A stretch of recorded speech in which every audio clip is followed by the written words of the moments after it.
My job today is to guide us in tuning into the perspective and experience of the child who is expelled. In this case, it's Charlie.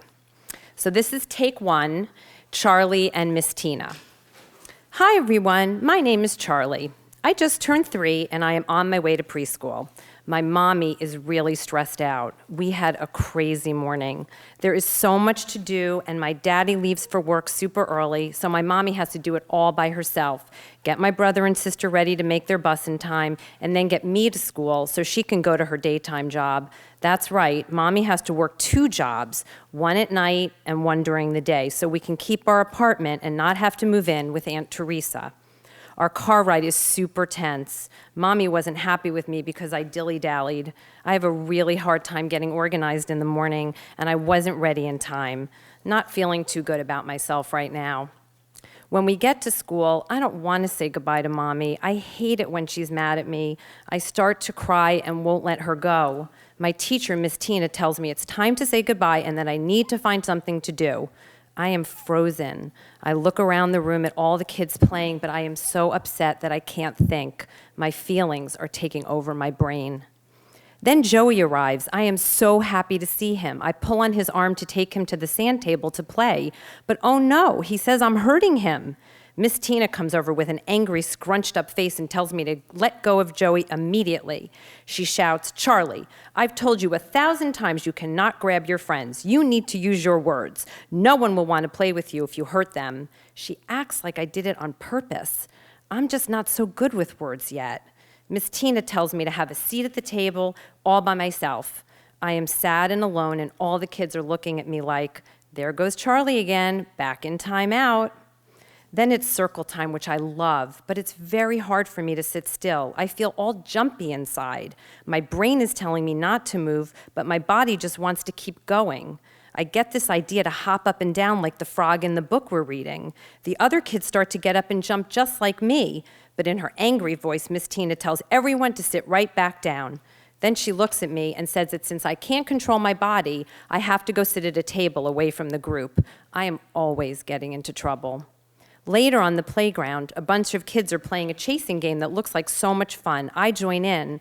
I'm going really fast and I'm getting so excited. I get really close to Layla and tag her, but she falls down and shouts, "You can't play, Charlie." Miss Tina shouts, "Charlie, you can't play with your friends if you're going to hurt them. Tell Layla you're sorry and take a time out." I didn't mean to hurt Layla. I am so mad I pick up a whole handful of mulch and throw it. Miss Tina says, "Okay, Charlie, you're done. Time to call Mom to pick you up." Mommy arrives and is fuming, like in the cartoons when the fire comes out of people's ears. Miss Tina tells her, as if I'm not even there, "Charlie has no self-control and is putting other kids in danger. He can't come to school if he can't behave." My mommy starts to cry. She asks what in the world is wrong with me and how is she supposed to work if she can't take me anywhere? If I can't go back to school, I won't get to learn how to be a good friend, which I want so badly. And I won't get to learn all that cool stuff Miss Tina shares with us at circle time, or make those fun projects, or be in charge of the calendar, or give out snack, all those things that make me feel like such a big boy and a team player. Now I feel even more out of control inside, not less. So children like Charlie are not purposely misbehaving or making trouble. They have what we call regulatory challenges.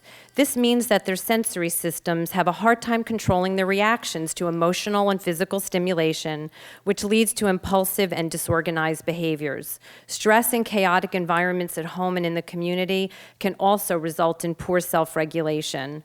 When children feel out of control on the inside, they act out of control on the outside. The fact is that even without challenges to their sensory systems or significant stress in their worlds, children under 3 have very little self-control.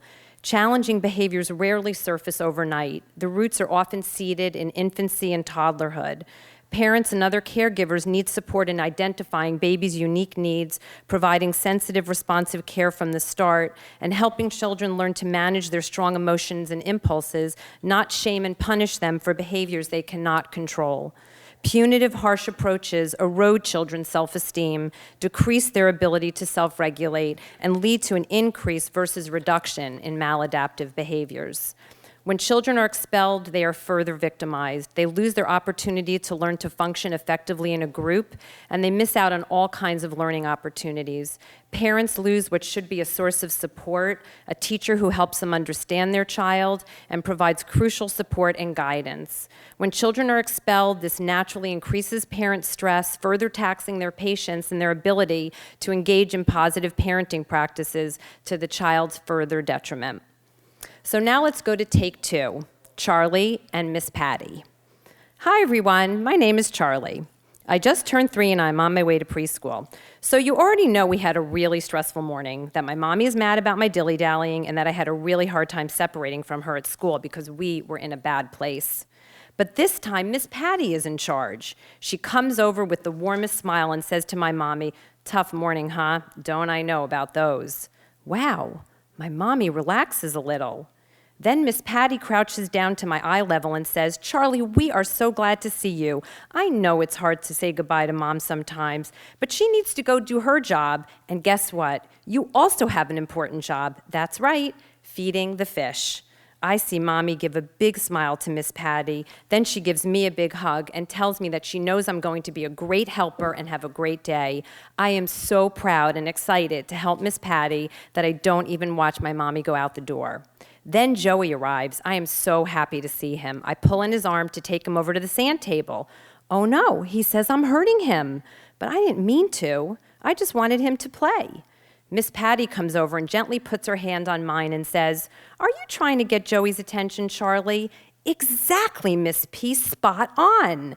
Then she explains, "Grabbing someone hurts, and I know you don't want to hurt Joey. So let's find another way to let him know what you're thinking, like using your words. Can you tell Joey what you want to do with him?" And with her help, I do. Then Joey and I have so much fun building a sand cave for our animals. Next, it's circle time. Miss Patty knows how hard it is for me to sit still, so she gives me a squishy ball to squeeze so I can move my body without disturbing the group. Miss Patty really gets me. And then, when I start to hop up and down like the frog in the book, instead of getting mad at me, she suggests that we all get up and act out the story. She turns my idea into something that makes everyone happy. Later on the playground, a bunch of kids are playing a chasing game that looks like so much fun. I get really close to Layla and tag her, but I push too hard by accident and she falls down. Miss Patty comes over and says, "Charlie, it looks like your body got really revved up and you didn't know your own strength. You didn't mean to push Layla down, but it's still important to apologize," which Miss Patty helps me do. Then she has another great idea. She announces that we're all going to get our energy out by playing a game where we push each other on scooter boards to the other side of the playground. This way I can use all my pushing power, but in a fun, safe way that I can do with my friends. Now it's time to go home.